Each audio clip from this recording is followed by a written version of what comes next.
Formulabula. Formulabula. Formulabula. Formulabula. Je veux être calife à la place du calife. 1000 milliards de mille sabords. Tu dirais même plus.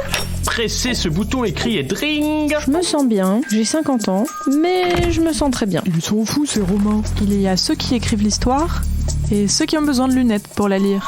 Formulabula, bande dessinée et plus si affinité. Alors je vais présenter quand même juste de manière un peu générale le projet, comment on est arrivé à éditer effectivement ce projet un peu hors norme.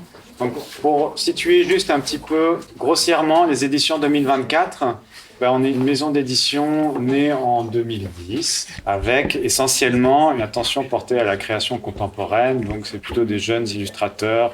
À l'époque, maintenant on commence à vieillir, voilà, de bandes dessinées et aussi du livre illustré.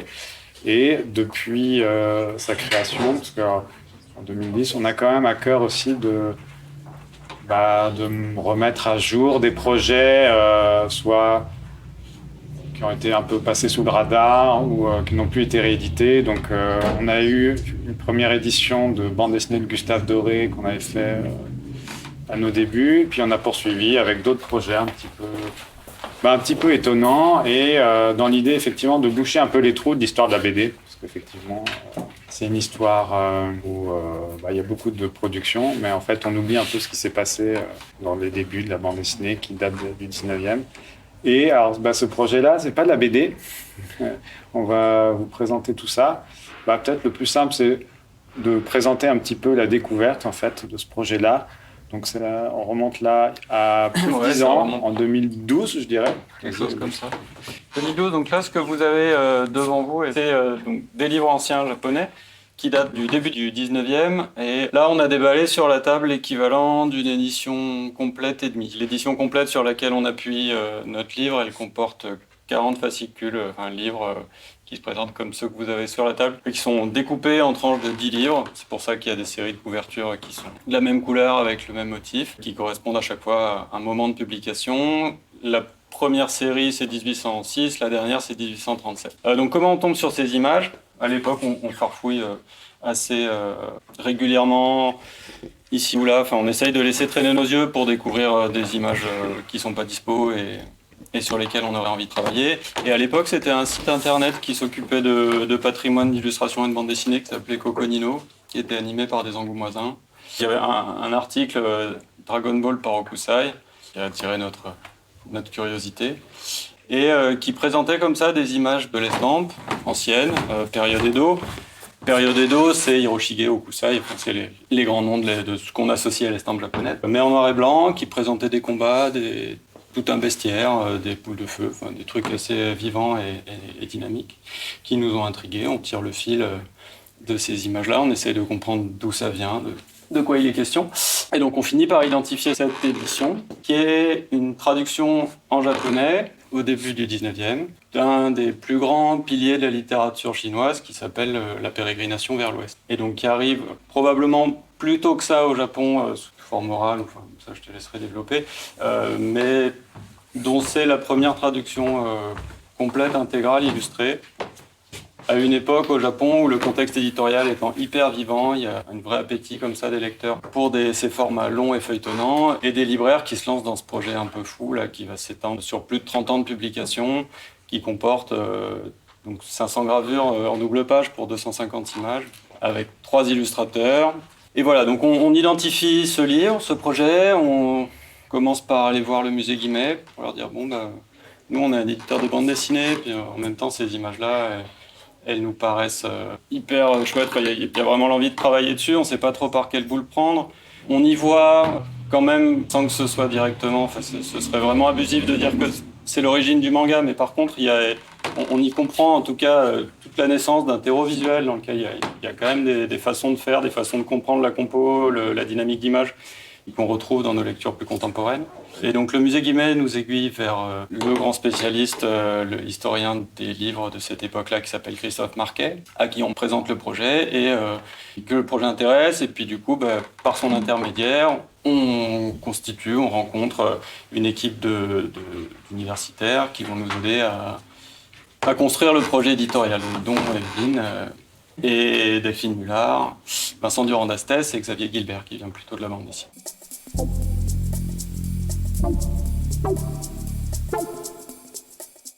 Alors, bon, pour l'anecdote, on a un éditeur basé à Strasbourg, aussi historiquement, parce qu'on a fait l'école des Arts Déco tous les deux. On est encore basé là-bas, et c'est assez drôle de faire à peu près le tour du monde par le Japon, des fonds historiques pour arriver finalement... Christophe Marquet, il est au Japon. Voilà, pour arriver de retour dans notre fière ville d'Alsace. Bon, juste pour compléter, effectivement, Olivier, je vais redire un peu la même chose, mais on est arrivé un peu par ce projet complètement ignorant, en fait. On est un peu comme le grand public à avoir vu certaines images. Hokusai, on a la manga. Il y a certaines typologies d'images aussi, plutôt portées sur le quotidien, certaines images de paysages un peu poétiques. Enfin, alors, c'est très cliché ce que je vais dire, mais effectivement, des envols d'oies sauvages sur un grand lac avec le mont Fuji. Voilà, c'est un peu, on était sur ces images un peu clichés, voilà, et tout en étant effectivement adepte de ces images-là, en tombant sur cette masse d'images complètement différentes, donc avec des motifs différents, c'est-à-dire des combats, des monstres qui se tapent dessus, des gerbes de sang, dignes de films gore, et des compositions en fait vraiment très chargées, là où en fait les images un peu d'estampes qu'on a beaucoup vues sont plutôt dans l'ascèse et dans comment quelques éléments parviennent à composer une image complète mais avec très peu. Et là, au contraire, on est dans des accumulations des fois qui sont incroyables et qui du coup tranchent complètement avec effectivement nos idées préconçues. Ouais, en fait, on prend vraiment conscience qu'il y a à côté de toute la production cette imagerie qu'on connaît d'illustrations de poésie ou contemplative, non, en fait, il y a une masse colossale d'images qui existent, qui sont hyper narratives, et ce qui nous permet, nous aussi, de raccrocher à ce qu'on fait, à la façon dont on a toujours construit le catalogue 2024, avec un ancrage dans la fiction, et puis une envie de s'appuyer là-dessus, quoi. Et effectivement, en plus, pour ce livre-là en particulier, on a aussi un fil qui nous y relie via Dragon Ball, avec... le personnage du roi singe Son Goku sur son nuage avec son bâton qui est donné directement plus tard le démarrage de Toriyama, quoi.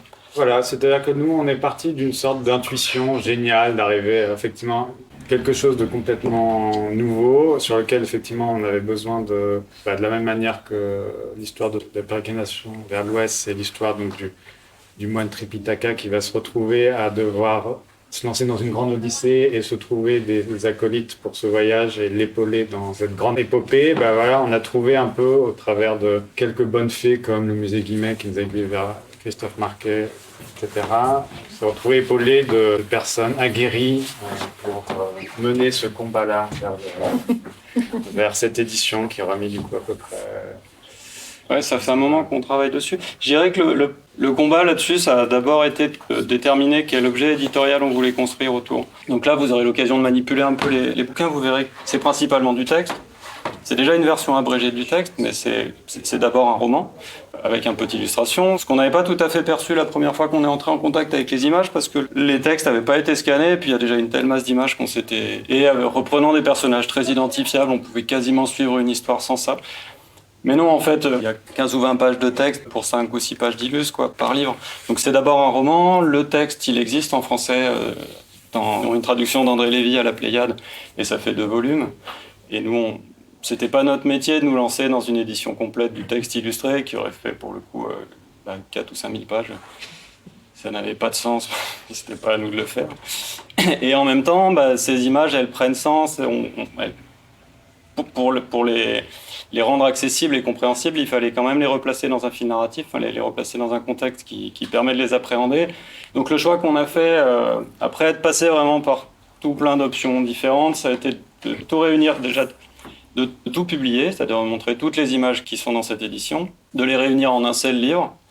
La question du coffret s'est posée, mais on avait toujours quand même envie d'un bouquin qui se lit pour de vrai.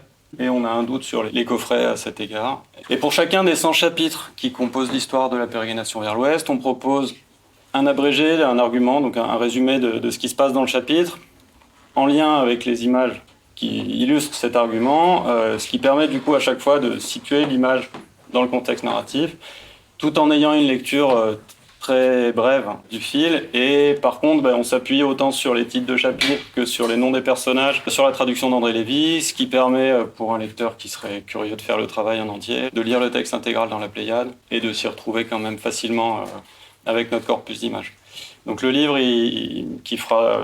Là, il y a une première maquette en blanc, le format a un poil changé, mais ça vous donne une idée de la pagination. On est sur 836 pages. Il y a 500 pages d'images et de textes, et 250 pages de textes de préface et de postface pour à la fois présenter le contexte éditorial de l'époque Edo, proposer aussi une histoire du texte chinois, la pérégrination, et à partir de quand et comment il s'impose dans tout le folklore asiatique en général. Et un texte de Gavier aussi, Gilbert, sur les rebonds de ce personnage dans la culture populaire japonaise en particulier, puisque c'est un récit qui est sans cesse repris, réinventé, remanié, réinjecté dans des jeux vidéo, des séries, des films, et jusqu'à Dragon Ball qui est le plus célèbre, mais c'est un parmi vraiment des dizaines et des dizaines d'exemples. Donc voilà comment on a fini par concevoir l'objet, et à partir de là, je vais laisser Evelyne parler un peu de la pérégrination.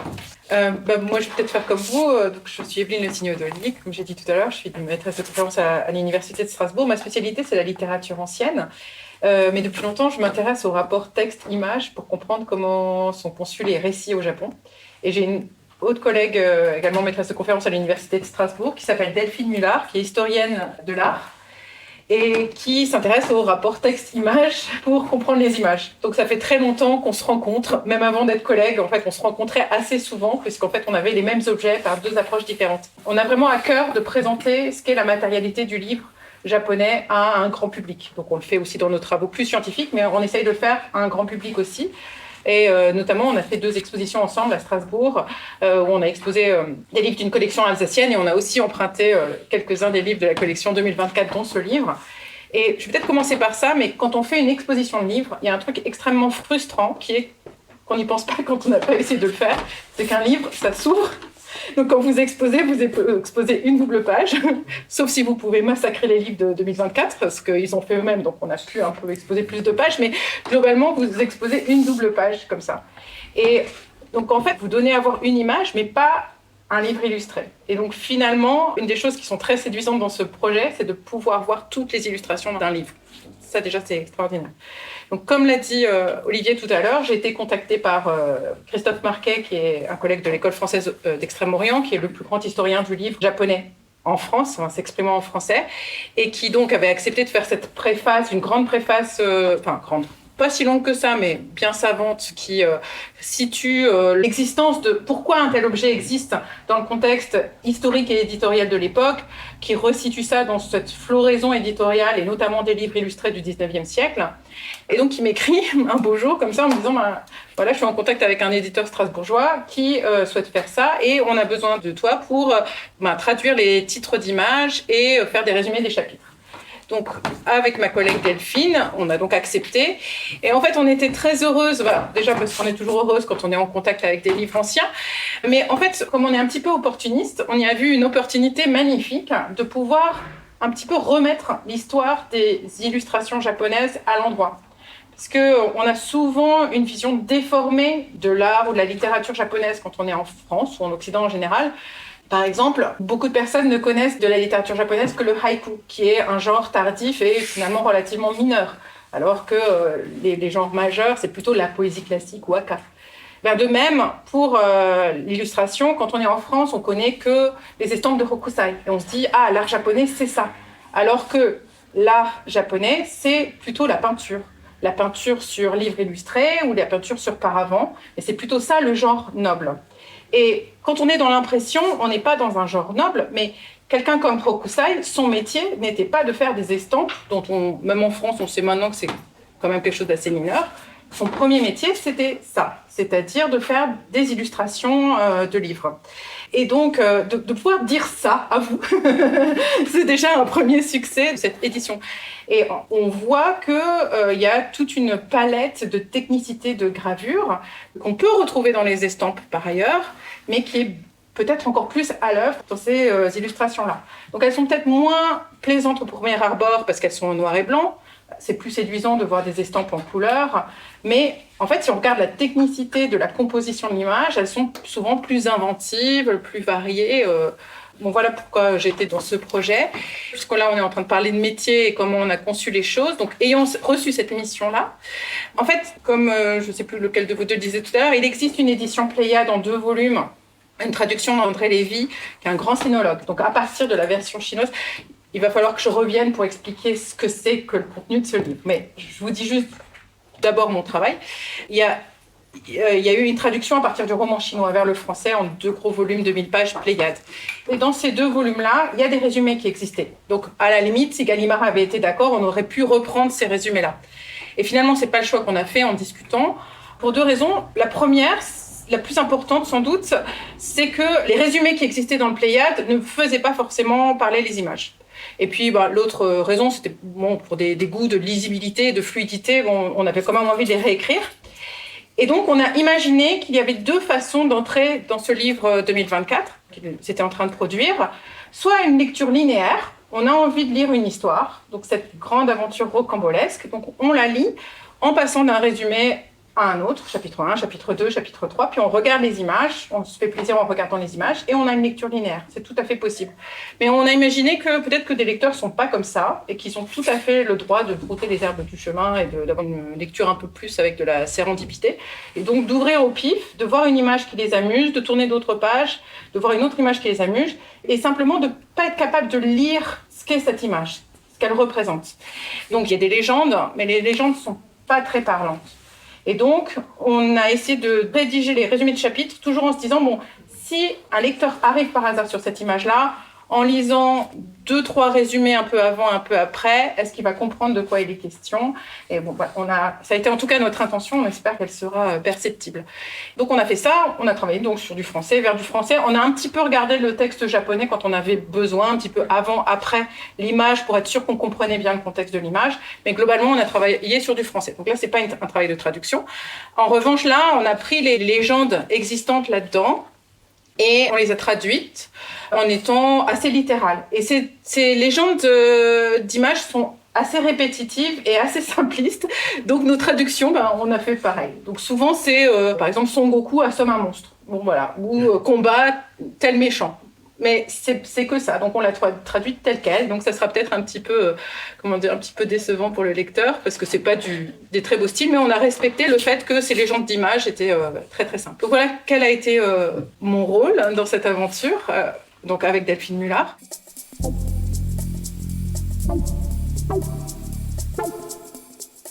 Donc je vais parler de l'histoire. Au départ, on a un homme qui a réellement existé, qui était un moine du 7e siècle, dont le nom chinois est Sanzang. J'ai mal prononcé, mais c'est pas grave. Et son nom en sanskrit, c'est Tripitaka. Dans la traduction française que nous avons reprise, c'est son nom en sanskrit Tripitaka qui est utilisé. Donc ce Sanzang Tripitaka était un très grand savant à une époque d'une grande effervescence intellectuelle pour essayer de comprendre le bouddhisme en Chine. Et en fait, il était insatisfait parce qu'il y avait plusieurs courants du bouddhisme qui coexistaient et il ne comprenait plus quel était le message. Il s'est dit, ça ne va pas du tout. Et donc, il a entrepris un voyage qui était très long et périlleux pour aller en Inde. Donc ça, c'est tout à fait la réalité. Mais au cours des siècles suivants, cette histoire réelle s'est transformée en légende. Et au lieu qu'on soit dans ces périls réels du voyage vers l'Inde et retour, en fait, on a une histoire complètement fantastique qui raconte qu'il a été assailli par toutes sortes de démons mâles et femelles parce qu'il avait une très grande ascèse, donc il avait une énergie vitale très pure, un yang extrêmement pur. Donc, tous les démons femelles veulent s'accoupler avec lui et tous les démons mâles veulent le manger pour s'approprier sa force vitale, virile, yang pur. Donc ça, c'est une histoire qui a été sous forme de diverses légendes et qui a abouti à un des grands romans chinois de l'époque des Ming, qui s'appelle La pérégrination vers l'Ouest et qui date de la fin du XVIe siècle. Donc il y a 4 grands romans de la fin du XVIe siècle, début du XVIIe siècle, qui sont des énormes sommes qui ont été publiés en Chine sous forme de feuilletons avec des cliffhangers. Et donc ça en est un. Donc ça a eu un énorme succès éditorial en Chine. Et au Japon, un siècle plus tard, alors qu'au Japon, il y avait aussi une production locale, c'est un âge d'or aussi de la production, de la fiction éditoriale. Et oui, peut-être qu'aussi, je devrais quand même dire que ce n'est pas des classiques au sens des livres qui ont un haut statut de respectabilité. C'est des livres de divertissement, mais qui sont des succès éditoriaux extraordinaires. Et donc, il va se reproduire exactement la même chose au Japon. Et donc, il y a eu une première tentative de traduction qui n'a pas vraiment abouti.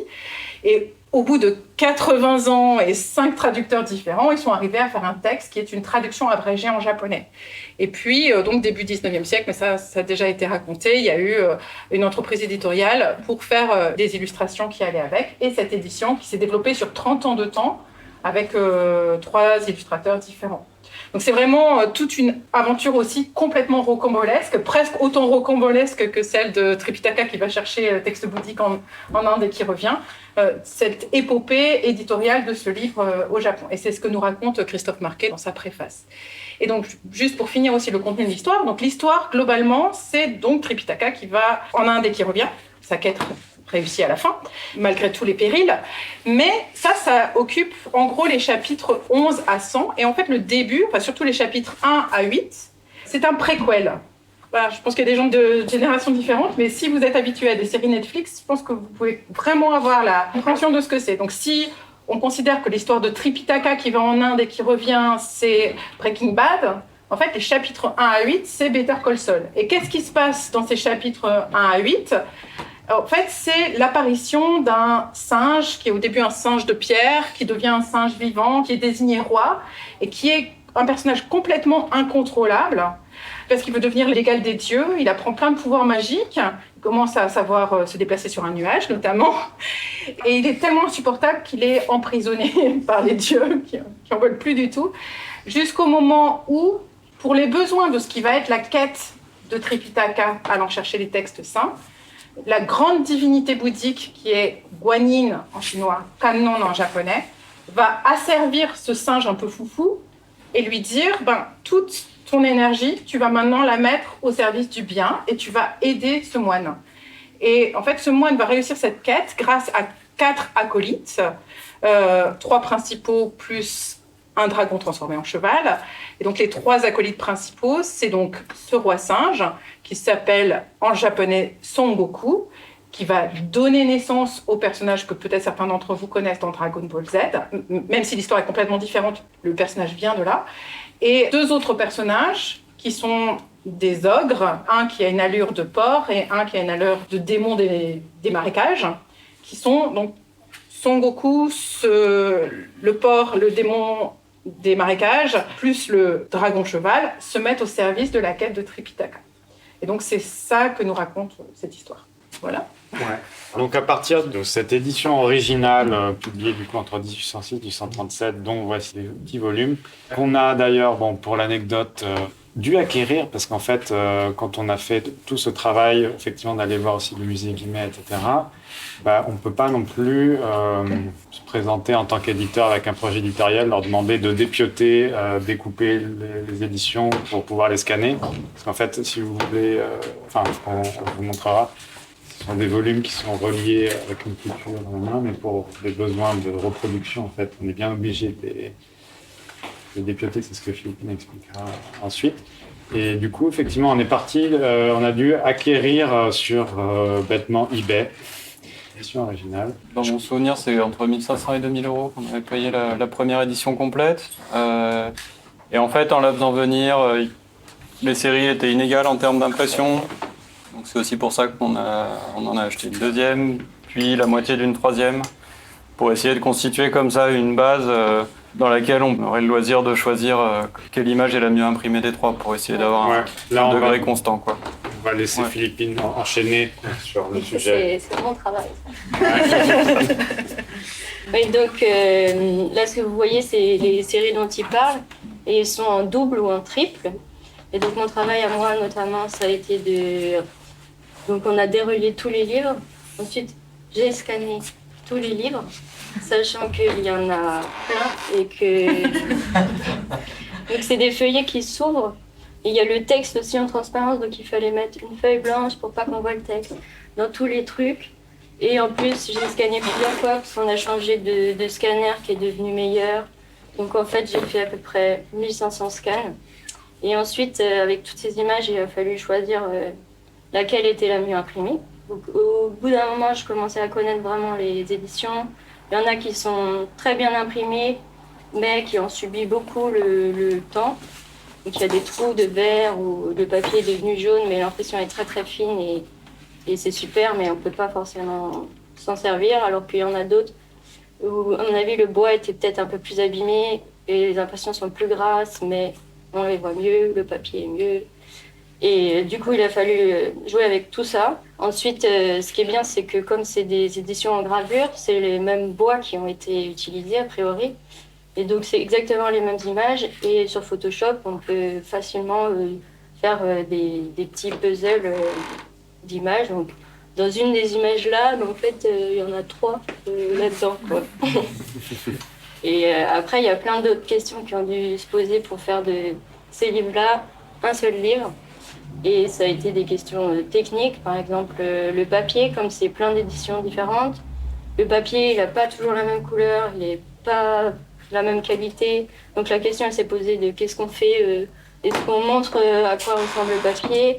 Mais l'idée, c'était pas de faire un fac-similé, donc de reproduire avec des photos le bouquin, mais de proposer une lecture qui soit pas parasitée par tout ça, et du coup de homogénéiser vraiment toutes les images du début à la fin. Ça passe par le papier qu'on a. Après avoir fait des tests, en fait, on a fait des épreuves. C'est des impressions qui vont simuler l'impression offset. Donc en offset, c'est pas possible de le faire un exemplaire. Donc ça simule un peu à quoi va ressembler l'impression. Donc on s'est servi un peu de ces épreuves pour voir quel filtre on pouvait appliquer pour que ce soit le même rendu un peu sur toutes les images. Choisir si on imprimait le livre en noir et blanc ou en couleur. Il y a plein de questions comme ça qui sont posées. Par exemple, en couleur, c'est pas mal parce qu'il y a plusieurs couches d'encre. Donc ça vient soutenir le noir et ça va être plus dense. L'idée n'a pas été de rajouter de la couleur sur les images, mais simplement d'utiliser éventuellement les 4 couleurs d'une presse offset pour imprimer le noir et blanc. Ou d'imprimer qu'avec en encre noire. Au lieu de construire la couleur avec une encre, on la construit avec 4 et donc on peut être plus fin sur ces variations. Et tout ça. Du coup, mais au final, ça reste des images noir et blanc dans les possibilités, quoi. Le choix qui a été fait, c'est d'imprimer en noir plus un Pantone. Donc un Pantone, c'est une couleur grise qui va juste venir soutenir les noirs pour que les noirs soient bien denses et aussi venir chercher des finesses dans les gris. Et du coup, il y a ce genre de questions qui se sont posées sur le livre, mais aussi des questions de les images, elles sont présentées dans des petits livres. On a voulu un petit peu les montrer. On a fait des tests pour voir à quelle échelle ça peut être intéressant aussi de les voir. Donc ils sont un petit peu agrandis. On a plus de marge aussi autour des images. Là, elles sont dans le livre, elles sont très serrées. On voit que c'est vraiment des doubles. Quand on les ouvre, ça fait un peu la continuité. Là, on les a présentés un peu différemment, mais en jouant avec les cadres qui, là-dedans, elles sont très épais. Et c'est souvent de travers. Et donc là, pour que la lecture, en fait, elle soit aussi facilitée, on a fait un truc un peu suisse, là. Les rectangles, ils sont en bleu drap. On a un peu redressé les images. On a fait tout un tas de choix pour que la lecture du livre, parce que c'est quand même ça qui est intéressant, c'est de lire le livre et de regarder les images, ne soit pas embêté par plein de détails techniques, quoi. Donc on a fait aussi plein d'autres choix pour le livre, la maquette, à quoi elle ressemble. On a l'habitude plus de travailler sur de la bande dessinée. Et là, c'est un livre qui s'inscrit un peu plus beaux-arts. Donc on allait regarder aussi en librairie, c'était quoi un livre beaux-arts. Et on a des outils, en BD aussi, on a des outils comme ça. Hein. Pour choisir pour la fabrication, on a plein d'échantillons. Ça, c'est vraiment très très beau à regarder. Pareil, pour faire du marquage, on a plein de choix. Et c'est ça un peu le problème aussi, c'est qu'il y a vachement de choix tout le temps. Et on a fait énormément d'allers-retours, comme c'est un peu un processus créatif. Il n'y a pas d'auteur à qui on peut consulter pour demander quoi tes intentions. C'est à nous de faire ces choix. Et, C'est aussi pour ça d'ailleurs que le livre est retardé d'une année chaque année. Ce qui Tant qu'il y a un auteur vivant, on a quand même une pression plus forte pour tenir un livre. Mais là, ce que tu pointes, c'est un des trucs fondamentaux de toute façon de notre quotidien d'éditeur, c'est que on est responsable de l'objet qu'on construit autour d'un projet éditorial et qui va être fondamental dans la façon dont il est reçu, lu, dont il se diffuse. Donc les choix de papier, les choix de fabrication, c'est à la fois un énorme enjeu, puis en même temps c'est aussi un des endroits sur lesquels on s'amuse le plus quand on réfléchit à un livre. Alors, il y a quand même aussi l'essentiel, c'est que c'est des images qui sont vraiment extrêmement belles à consulter, effectivement, sur ces éditions originales, mais qui sont effectivement sur un papier très fragile. Ce plaisir, il est à la fois presque sensoriel, c'est-à-dire que ce toucher de papier, cette délicatesse de la transparence, voilà, tout ça concourt au fait que ces images sont vraiment très belles. Et c'est vrai que les choix qu'on a essayé de faire, enfin une somme de choix de fabrication éditoriaux, est là pour essayer de restituer en partie un peu le mode de lecture en fait sur ces ouvrages-là. Donc là, en fait, on a dû, au travers de plein de recherches, etc., dû s'orienter notamment sur un papier qui est au plus proche de cette souplesse, parce que c'est des papiers extrêmement souples. Alors c'est des fibres très particulières. Je ne saurais pas dire la fabrication exacte des papiers. S'il y a des questions sur le papier, je pourrais enchaîner. Voilà, tu pourras effectivement. Du coup, on a trouvé effectivement un papier très léger, mais quand même assez opaque pour permettre effectivement que le livre soit lisible, mais qui ait quand même un petit peu de transparence. Enfin voilà, ce sont des... Ça s'appelle comment, le papier que vous avez choisi? C'est du Holmen, alors fait en papier suédois. Ouais, suédois. Et effectivement... Il a une super mollesse, il a une très grande souplesse et il est hyper léger, ce qui est aussi agréable par rapport au volume du bouquin dont on ne voulait pas que ce soit une bible écrasante. Ça, et puis il a aussi une teinte qui est quand même proche, on va dire, des éditions originales. Donc, effectivement, on s'est orienté là-dessus. L'idée de la bichromie aussi, ça permet aussi cette finesse et puis d'avoir des noirs très denses. Tout ça fait qu'effectivement, espérons-le, puisqu'en fait, Olivier et Philippe iront au galage début octobre en Italie pour imprimer le livre. L'idée, c'est que ce soit effectivement de très belles images qui honorent les originales. On va peut-être compte qu'on s'est complètement gouré dans les choix. Ouais. Mais voilà, donc dans le pire des cas, ça ressemblera à de la vieille photocopie. Et dans le pire des cas, ça sera magnifique. Après, moi, j'ai passé un temps infini à retoucher les images aussi. Il y a énormément de trous dans les images. Et au fur et à mesure, j'ai pris la confiance. J'ai redessiné avec une broche Photoshop les images. Donc ça se voit pas, mais j'ai dessiné 40 000 pages. Et c'est là où c'est vrai que si on avait fait un livre scientifique, bon, après le problème c'est qu'on bute sur le fait que le volume est tellement énorme que personne ne le fera jamais. Puis là de toute façon c'était votre projet donc on n'allait pas changer d'orientation, ça nous aurait même pas venu à l'esprit. Mais si on devait faire un livre scientifique sur ça, on ferait des facsimilés, on reproduirait l'intégralité du texte ou je ne sais pas quoi, on ferait quelque chose comme ça. Et là, c'était clair pour nous que ça serait de toute façon pas ça. Mais quelque part, c'est pas la fidélité, on va dire scientifique aux images, mais je pense qu'il y a une fidélité à l'usage des images et à la consommation des images, puisque je pense qu'on va retrouver le plaisir qui était celui du lecteur de l'époque d'Edo. Et Christophe Marquet, dans la préface, donne une citation qui rappelle que c'était vraiment un choix éditorial conscient au XIXe siècle pour des livres qu'on appelle des yomiron, qui étaient un petit peu savants, mais aussi des histoires très plaisantes, d'introduire les images. Les éditeurs étaient conscients que les lecteurs achetaient d'abord ces livres pour les illustrations. Donc, en fait, d'être centré sur les illustrations et de mettre un petit peu d'histoire pour qu'on comprenne les illustrations restitue une relation que les lecteurs japonais avaient aux images, en fait. Donc, finalement, il y a une espèce d'authenticité de la relation aux images, même si ce sont des images qui sont un peu trafiquées, on va dire.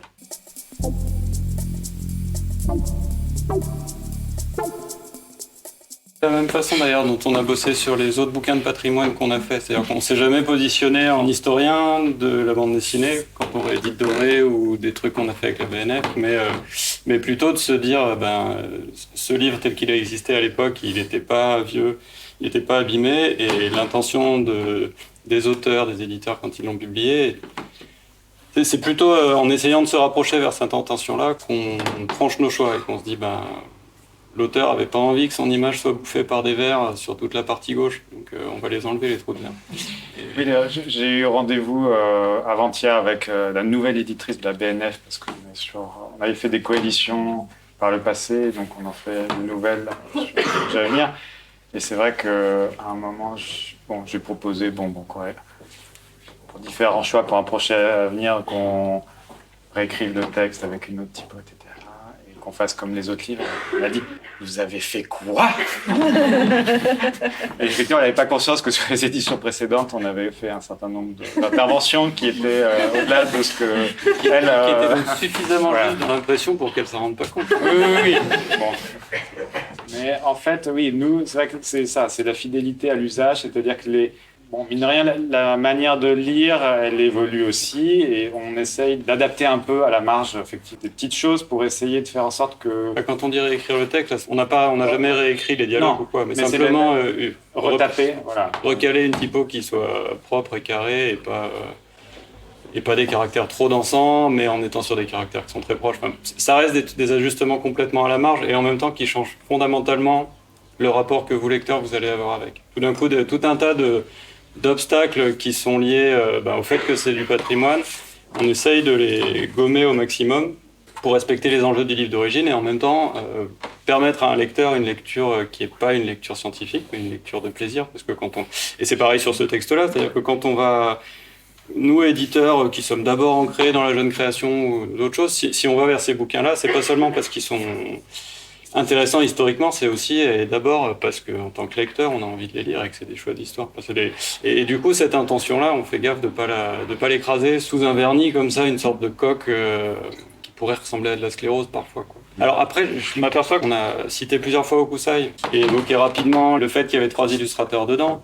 Mais ça a été quand même une vraie question aussi. Donc, le corpus, il est parfois attribué à Hokusai. Pour faire un raccourci, l'équivalent du Gallica japonais ou Waseda, la grande bibliothèque japonaise qui propose comme ça des numérisations, par exemple, les images lui sont attribuées. Et dans le détail, en vrai, donc il y a 3 illustrateurs qui travaillent. Un premier qui s'appelle Ohara Toya, sur les 10 premiers livres. Un deuxième sur les 10 livres d'après, Utagawa Yushi. Jusqu'à 30. Jusqu'au livre 30, le deuxième, puisque c'est à partir du 31 qu'il y a...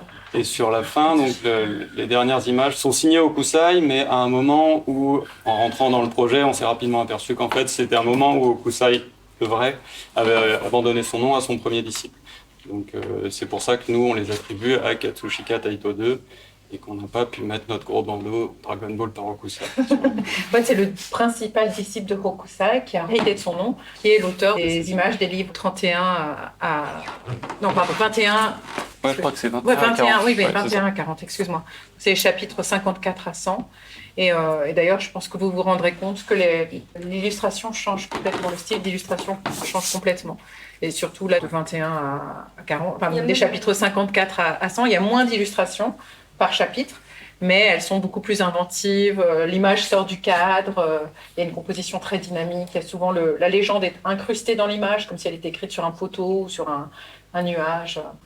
Un truc intéressant aussi que moi j'ai pu remarquer, parce que je connais bien les images, c'est qu'on voit que ça change d'illustrateur aussi, parce que au début, Porcey, un des héros, son arme c'est un râteau, et à la fin c'est plus un râteau, c'est une sorte de lance avec 9 trucs comme ça, et j'ai lu dans la préface. C'est le traducteur qui a dit à l'illustrateur, en fait, c'était mal traduit, là, c'est pas un râteau, là, le truc. Et du coup, on voit que ça change d'illustrateur aussi, parce qu'il y a ça qui change dans le livre. Et c'est dommage, parce que le râteau, c'était cool. Et oui, il y a plein de trucs qui sont hyper drôles. Le râteau, il y a toutes les histoires. C'est hyper... Moi, j'ai lu, c'est super drôle. Il y a Goku, donc c'est le singe, il est vraiment... en fait, il retarde tout le monde, il fait que des conneries. Porcey aussi, on doit les arrêter parce qu'ils sont en train de bouffer des trucs et on leur donne des fruits d'immortalité à quelqu'un, mais ça ressemble à des nouveau-nés. Du coup, ils refusent de les manger et puis après, sur l'image, on voit qu'il y a Porcey qui est en train de bouffer les nouveau-nés. C'est que des trucs... Oui, on sent que l'illustrateur s'est amusé et que parfois, il est allé un peu au-delà du texte. Et donc, quand on faisait les résumés, on avait ce genre de problème technique, un peu de détail. Et il y a quelque chose de très, très fondamental qui est que, comme Son Goku, donc le roi singe, est complètement incontrôlable, la grande divinité Guanyin a fait don à son maître, donc Tripitaka, une sorte de diadème qui fait le tour de la tête. Donc ça, c'est quelque chose qui est très connu en Chine et au Japon. Quand on fait une invocation magique, se resserre. Donc quand Son Goku devient trop insupportable, Tripitaka fait cette invocation, ça se resserre, ça lui fait une douleur insupportable à la tête, et donc il dit « Ok, je vais faire tout ce que tu veux ». Et dans la traduction d'André Lévy qu'on reprenait, il était question d'un bonnet. Et donc on se dit « Mais si on fait le résumé en disant qu'il reçoit un bonnet, et puis qu'on voit sur les illustrations un diadème, ça colle pas du tout. Et c'était clairement un diadème. Et c'est quelque chose qui s'est passé, en fait, même dans la traduction même japonaise, c'est plutôt une espèce de bonnet, mais une bonnet ornée de quelque chose de métallique. Donc on a trouvé une petite astuce pour que ça soit pas trop déroutant. On espère que ça sera invisible, mais c'est sûr qu'il y a des distorsions comme ça, texte-image, parce que l'illustrateur s'amuse ou parce qu'il y a une réception visuelle qui n'est pas la même que la réception du texte.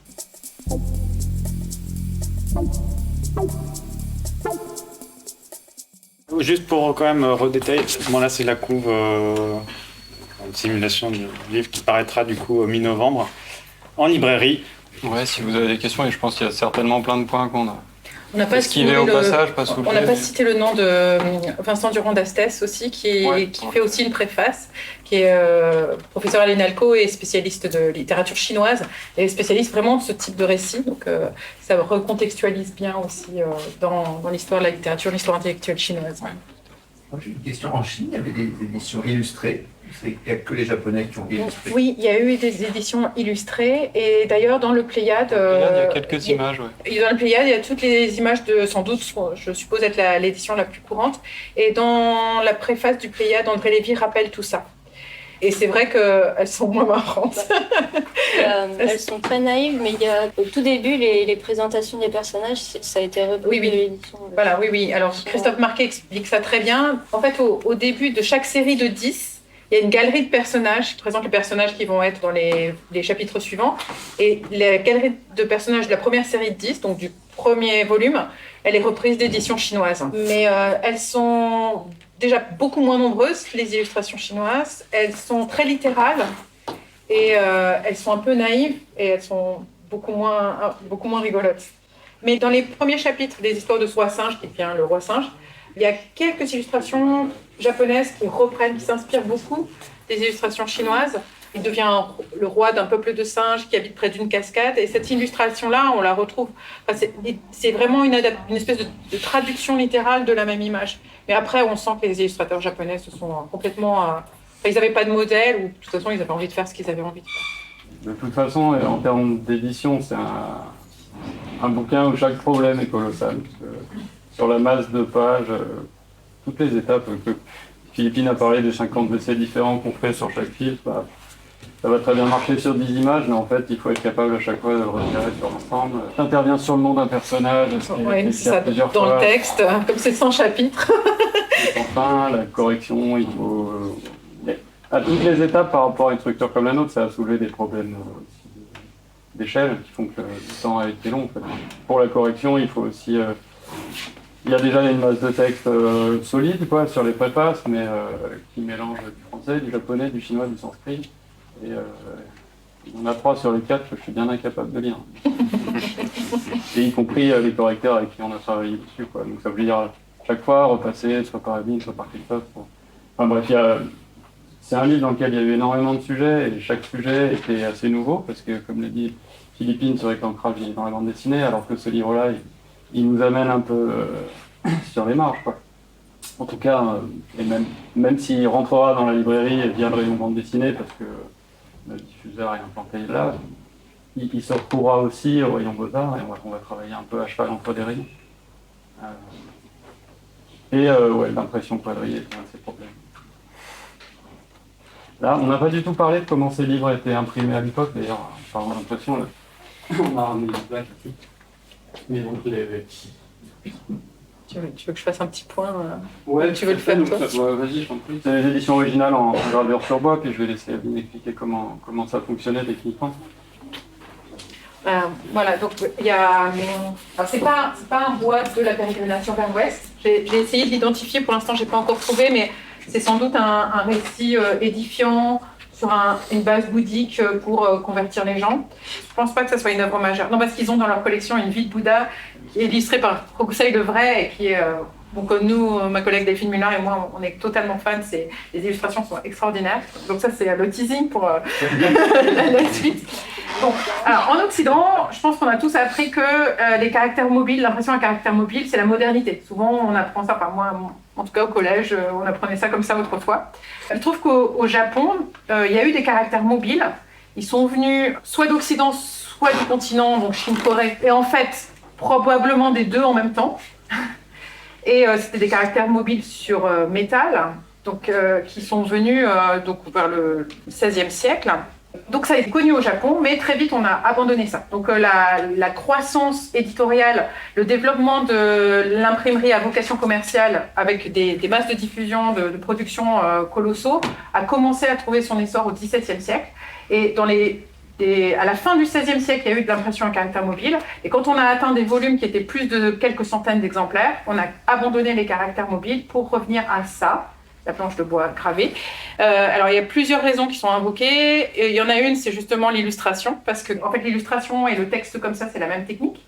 Et comme les Japonais aimaient déjà beaucoup les textes illustrés, en fait, on peut faire sur la même surface de l'illustration et du texte. Donc déjà, c'est très pratique. L'autre chose, c'est qu'on peut faire des caractères chinois isolés les uns des autres. Et au Japon, on utilise aussi des caractères chinois, donc on peut le faire. Mais en fait, ils utilisaient aussi les syllabaires japonais, donc des petits caractères, des petites lettres qui font des syllabes. Et en fait, ça, c'est pas très pratique de les faire par petits blocs, parce qu'en fait, il y a plusieurs variantes et en général, on les écrit en graphique cursif. Donc, ils faisaient des blocs avec une suite de syllabes, mais c'était assez limité. Ça faisait qu'il fallait produire beaucoup de blocs pour finalement pas forcément le même texte. Donc, ça faisait des compositions un peu compliquées. Et la troisième raison, c'est que les ressources en métal au Japon étaient limitées. Il y en avait encore, mais vraiment pas assez pour faire des grandes productions. Donc, ils faisaient des caractères mobiles en bois. Et au bout de plus de quelques centaines de tirages, en fait, les caractères mobiles en bois se désagrégeaient et donc la composition n'était plus très pratique. Donc, ils sont revenus à ça. Et ça, c'est une planche de cerisier en général, qui a un bois qui est à la fois facile à creuser et qui, en même temps, est robuste et donc peut permettre d'être utilisé pendant de très nombreuses impressions. Donc, comment ça marche ? On a quelqu'un qui a une belle écriture, dont c'est le métier, qui fait un manuscrit, donc il a un pinceau sur une feuille de papier, il copie le texte. Ce manuscrit est sacrifié, il est collé à l'envers sur la planche de bois. Et là, il y a un autre artisan spécialisé qui va graver, donc avec des petits ciseaux au sens un ciseau, des petits burins, des bouches, il va creuser. Donc si vous vous approchez après, vous verrez, on voit le creux ici. Ça, c'est vraiment creusé par toutes sortes de bouches plus ou moins grosses. Et on voit la trace des outils ici.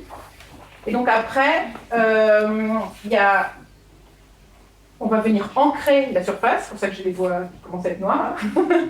On ancre la surface et après il y a quelqu'un d'autre dont c'est le métier, c'est aussi une spécialité, qui va faire l'impression. Donc il va mettre une feuille de papier, il va tamponner avec un tampon de feuille de bambou et il va enlever la feuille, il va recommencer, il va faire la feuille. Et donc c'est aussi une haute technicité, donc c'était extrêmement rapide à faire ça, donc il pouvait faire plusieurs milliers d'exemplaires. D'ailleurs dans le livre, il me semble que Christophe Marquet a inséré cette image de l'éditeur, imprimeur. Donc on voit tous les intervenants dans cette chaîne du livre. Et puis bon, après il y a bien sûr le relieur, etc. Et on a parlé de, là je peux toucher les livres parce que je me lave les mains, mais on a parlé tout à l'heure du brochage, donc les feuilles. Le papier, c'est un papier, là c'est du Kozo, c'est celui qui est le plus utilisé à l'époque d'Edo, qui est un papier de mûrier. Alors il n'est pas si fragile que ça en fait, il nous semble fragile parce qu'il est très fin, il est pas fragile du tout, en fait on est toujours étonné parce que, bon là c'est que le 19e siècle, mais on peut avoir du papier du 17e siècle qui est toujours dans un état extraordinaire. En fait comme tous les papiers, il a deux ennemis qui sont le feu et l'eau, et en plus, il semblerait que le papier japonais soit particulièrement délicieux, donc il a souvent ces petites vermines qui viennent creuser des galeries. Mais s'il n'a pas ces ennemis-là, en fait, c'est des papiers qui peuvent durer très très longtemps. Et aussi, comme les livres japonais ont des dos souples, là, c'est pas si évident que ça, mais c'est beaucoup plus souple que des livres occidentaux. En fait, ils peuvent moins se rompre et la souplesse donne plus de résistance. Donc, ce sont des livres qui sont finalement assez solides et assez résistants. Et donc, je ne sais pas si ça se voyait assez là, mais les feuilles sont très très fines et elles sont pliées en deux. Donc c'est imprimé, en fait, quand on imprime là, Là, il y a 2 traits au milieu. Et en fait, là, les cadres que vous voyez là qui sont autour, bon, c'est ce que vous retrouviez. Là, il n'y a plus les images, mais c'est le cadre autour des images et du texte dans le livre. Et d'ailleurs, c'est à ça qu'on reconnaît un livre imprimé. En fait, quand on voit un livre japonais, s'il y a ce cadre, c'est que c'est une impression comme ça. S'il n'y a pas le cadre, en général, c'est soit un manuscrit, soit un livre à caractère mobile, ce qui est très rare. Et bon, bref. Et donc là, il y a, vous voyez, 2 traits au milieu, et ça correspond au côté de la feuille. À l'endroit où on a la numérotation. Oui, peut-être tu peux montrer. En fait, la feuille, une fois imprimée, va être pliée en 2. Ça va correspondre au recto et au verso. Voilà. Voilà, le recto et le verso de la même page. Et sur cette partie centrale, parfois, comme c'est ici le cas, on va avoir la numérotation, le rappel du titre et la numérotation des pages, la pagination. Et on voit aussi, et ça aussi c'est intéressant que 2024 ait cette planche, parce que on voit ici, c'est plus épais ici, et c'était rangé donc dans des meubles, et donc ça servait à tirer comme ça, ils étaient tous rangés les uns à côté des autres. Et comme les planches sont très résistantes, elles peuvent être utilisées pendant 200 ans dans certains cas. Donc c'est un patrimoine pour les éditeurs qui pouvaient garder ça et réimprimer. En fait, quand un livre avait du succès, ils pouvaient faire des retirages 10 ans plus tard, 50 ans plus tard. Et quand ils n'en voulaient plus, ils pouvaient le revendre à profit à un autre éditeur et donc faire encore du profit sur ça. Donc finalement, les éditeurs, ce qu'il fallait absolument qu'ils aient, c'était des grands bâtiments pour stocker cette masse de planches de bois. On n'a pas fait le calcul de combien de planches de bois. Non, regardez combien. Je pense que ça représente un bon volume. À propos de volume, est-ce qu'on sait quelle est l'ampleur de l'édition originale? Alors, je sais sûr que ça a été des tirages assez conséquents. Ah oui, c'est vrai. Moi, je ne sais pas. Il faudrait demander à Christophe. Ouais, mais précisément, je peux pas te dire. C'était vendu par petits fascicules? Oui, ce sont des feuilletons. D'accord. Il y avait donc des papiers très fins, mais imprimés que sur le recto. Voilà, c'est ça, comme tu verras C'est là. replié en 2, ouais. Et en fait, il y avait un système de bibliothèque de prêt, Oui. effectivement, où en fait, c'est une époque d'essor économique, etc., où au Japon, c'est quoi, 90% des gens savaient lire Alors, Qu'est-ce que c'est c'était le pourcentage C'est un chiffre que j'ai longtemps repris. La dernière fois que je l'ai fait dans une conférence, un collègue m'a dit qu'en fait, il y a une grosse controverse sur ce chiffre-là. Donc, je ne suis plus sûre, mais on disait qu'à la fin de l'époque d'Edo, 90% de la population était capable de lire. En tout cas, pendant longtemps, on a dit que les taux d'alphabétisation étaient plus élevés qu'en Occident à la même époque. Alors, bon, maintenant, je sais, c'est Christian Galland qui m'a dit que c'était pas sûr. Donc, oui, Emmanuel. Le vieux professeur n'est pas d'accord. Ah oui, il n'y a pas de plus. Il y a beaucoup. Il y a beaucoup. Puis après, Donc, ça dépend de ce qu'on appelle savoir lire, parce qu'il y a plusieurs types de textes. En tout cas, il y a un assez fort accès à la lecture qui permet un marché du livre. Il y avait une éducation, il y avait des écoles qui permettaient le fait que les enfants pouvaient lire, les adultes pouvaient lire, et il y avait, ce que tu étais en train de dire, il y avait des systèmes de colporteurs. On compare souvent ça à ce qu'il y avait avec la bibliothèque bleue en France. Il y avait des systèmes de colporteurs et de prêts aussi, même dans des régions, dans des petites villes de province ou même des campagnes, où quelqu'un pouvait détenir une petite bibliothèque et puis il y avait un prêt, ou même des gens qui venaient de la capitale et qui transportaient des livres. Donc il y avait une très forte diffusion du livre. Si je peux me permettre, on voit des images, des gravures de gens qui sont un peu comme les vendangeurs, vous savez, avec les grosses hottes. Donc sauf que sur le dos, ils ont des livres, ça peut peser un poids complètement invraisemblable. Et donc c'était on dit libraires, mais c'est-à-dire au sens, c'était à la fois des éditeurs, bibliothécaires, libraires, prêteurs, avec un sens commercial. Vous avez leurs colporteurs qui, dans les villes et autour des villes, partaient avec ces nouveautés.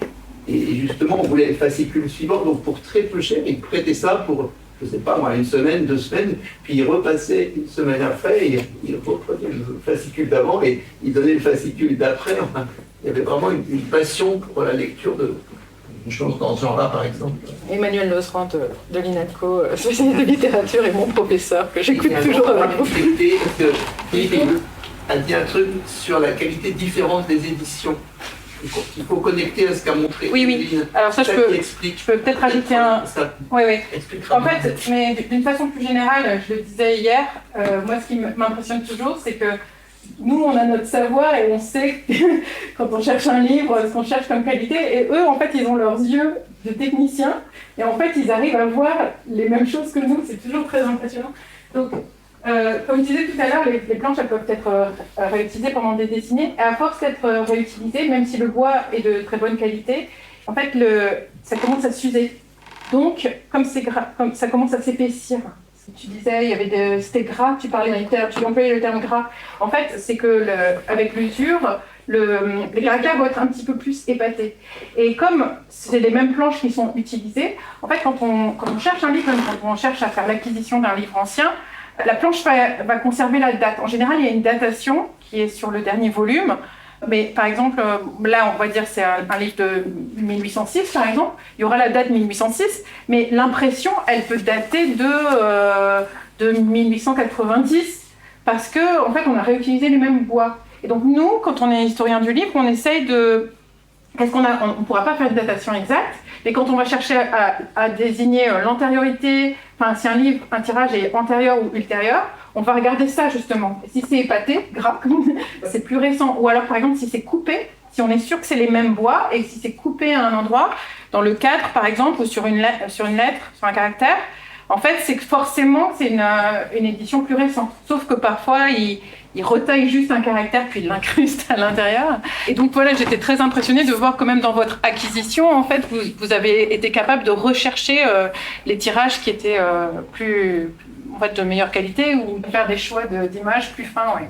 Bon, ça se voit parce que les plaques elles sont imprimées pour la première fois, donc on peut imprimer très très fin, mais après comme tu dis, ça s'aplatit quand on imprime, on n'arrête pas d'appuyer avec un truc, donc forcément... Il y a une usure et qui fait que c'est plus épaté.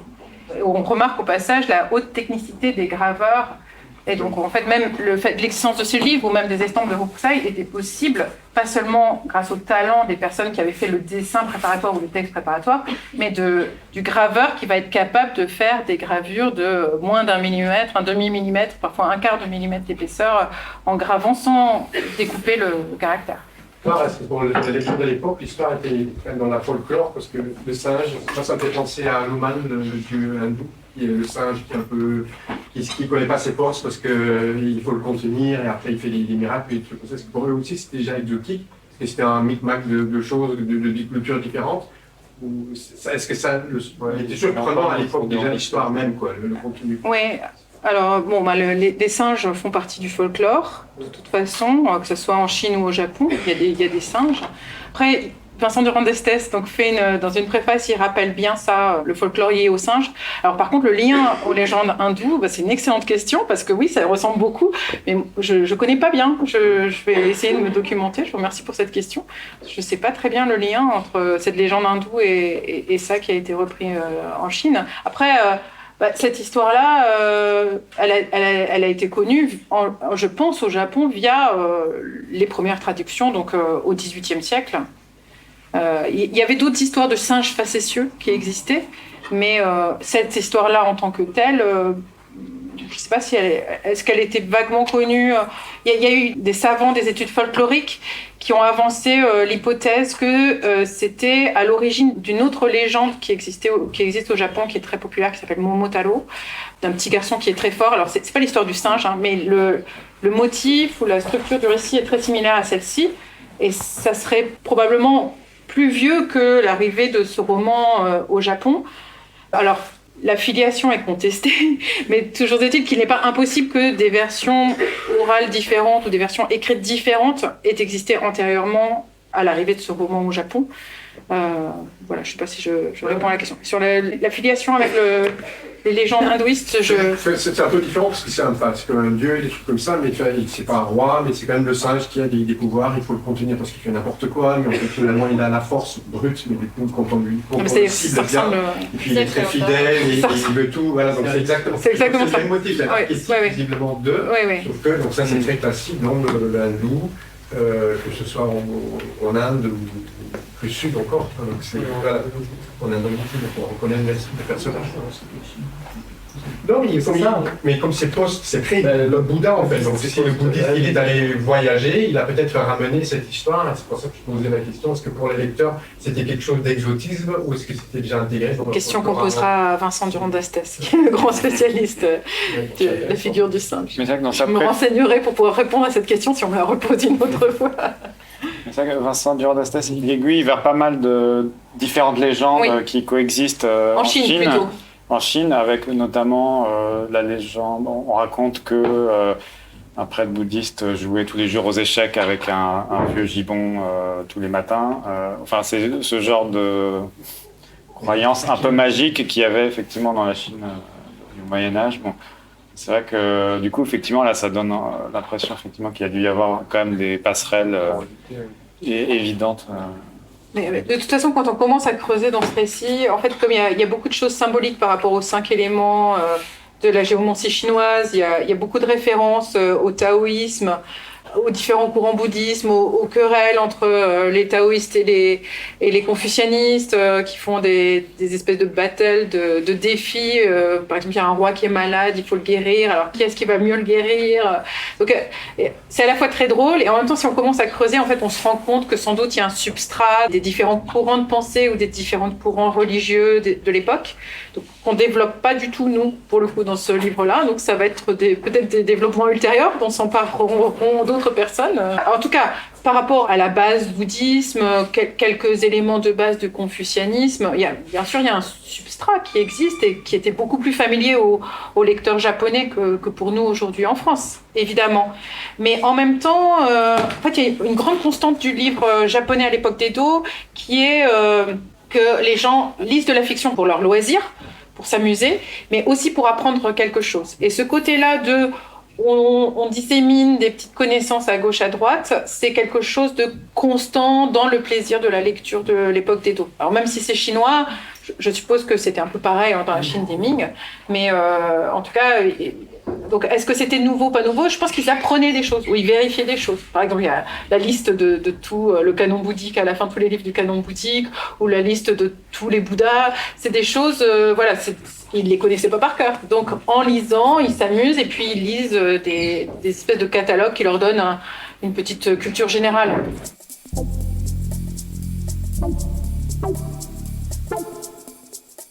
Alors, au milieu du 19e siècle, quand les Occidentaux sont arrivés au Japon, ont découvert des stands aussi des livres d'images, ils en ont acheté en vrac, puis pour les revendre ici, parfois ils les ont dépiotés, redécoupés, reliés, et donc il peut traîner en France dans des bibliothèques ou chez des particuliers des livres qui ont l'air japonais, mais qui, c'est un matériau japonais, mais qui a déjà été restructuré aussi bien dans les formats, donc c'est pas si nouveau en fait. Par rapport à une reliure occidentale, le fait de dérelier et de relier est vachement plus simple. Ouais, les Biextro sont déjà faits. Du gâteau. C'est des classeurs. Est-ce qu'on a idée que ces livres aient pu être lus en Chine à l'époque? Je ne pense pas. Non, ça ne circulait pas du tout dans ce sens-là. Tout vient toujours de Chine vers le Japon. C'est ça, mais ça aurait pu... Les mammouths, le bouddhisme, l'écriture, le communisme, c'est le riz. En passant par la Corée. En passant par la Corée.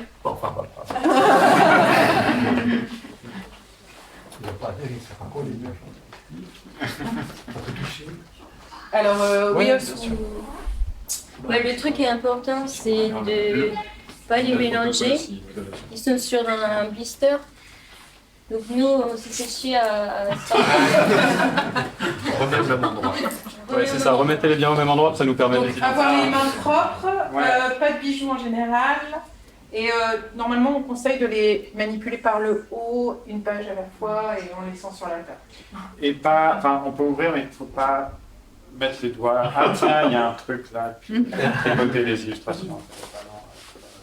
Et il pèse combien alors votre bébé en librairie? On l'a. Ça alors? Le nom? Il sera pas très très lourd. Pas un kilo. Non, mais je sais pas. On a que des maquettes en blanc qui ont changé. Du coup, on n'a pas encore l'objet. Ça fait même pas un temps. Voilà.